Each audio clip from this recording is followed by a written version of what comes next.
गावगुंडांकडून एका कुटुंबाला बेदम मारहाण करण्यात आली आहे। धुळे शहरात नागबवारी या परिसरातील धक्कादायक घटना, मारहाणीच्या घटनेचा सीसीटीव्ही समोर आलाय। देवपूर पोलिसात गुन्हा दाखल करण्यात आला आहे। एका कुटुंबाला मारहाण करण्यात आलेली आहे। ही संपूर्ण दृश्य सीसीटीव्ही मध्ये चित्रित झाली आहेत। गावगुंडांकडून एका कुटुंबाला बेदम मारहाण करण्यात आली आहे। धुळे शहरातील ही धक्कादायक घटना, मारहाणीच्या घटनेचा सीसीटीव्ही समोर आलेला आहे। देवपूर पोलिसात गुन्हा दाखल करण्यात आला आहे।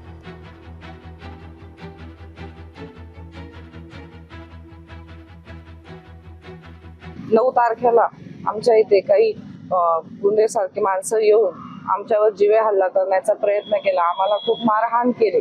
काही कारण नसताना आम्हाला काही न बोलता त्यांनी आम्हाला खूप मारहाण केली, जीवे मार हल्ला केला आमच्यावर। त्यांच्याकडे कुऱ्हाडी, हत्यार सारखे वस्तू होते। माझे आई आणि त्यांच्यावर ते कुऱ्हाडीने हल्ला करायला गेले, तर आम्ही त्यांना वाचवण्याचा प्रयत्न केला, पण त्यांनी आम्हाला फार जणांना मारलं। माझी आत्या ललिताबाई, त्यांना पण त्यांनी मारलं होतं। माझी बहीण यांच्यावर पण त्यांनी फार अत्याचार केला। जाता जाता शेवटी काय म्हणे, इनमीन 4-5 घर आहे म्हणे तुमचे म्हणे, आणि तुम्ही आईच्या जागेवर नागोबा बसले म्हणे, तुमचे घर जाळून टाकेल म्हणे मी। म्हणून मी तेव्हा सुद्धा म्हटली, थांब रे तू इकडे ये रे, तरी नाही आले ते शब्द ऐकल्यावर ती जागा त्याची काय, आमची पापुरीती वडील पार्ज जमीन आहे आमची। आमचा व्यवसाय दुधाचा आहे। नेहमीप्रमाणे आई दूध वाटत होती। ते 4-5 लोक गाडींवरती आले आणि आईला डायरेक्ट मोबाईल दिवसाने आईवरती कुडाड उचलली। आई आणि त्यांना सगळ्यांना शिव्या देत होते। आईवरती कुडाड उचलत होते, आईला बोलत होते। त्याच्यानंतर आमची दिदी होती, दिदीवरती कुडाड उचलली।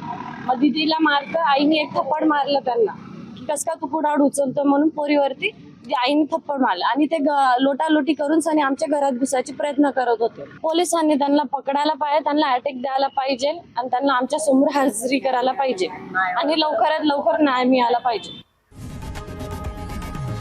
लोकशाही मराठी ऐका, पहा, जागरूक रहा।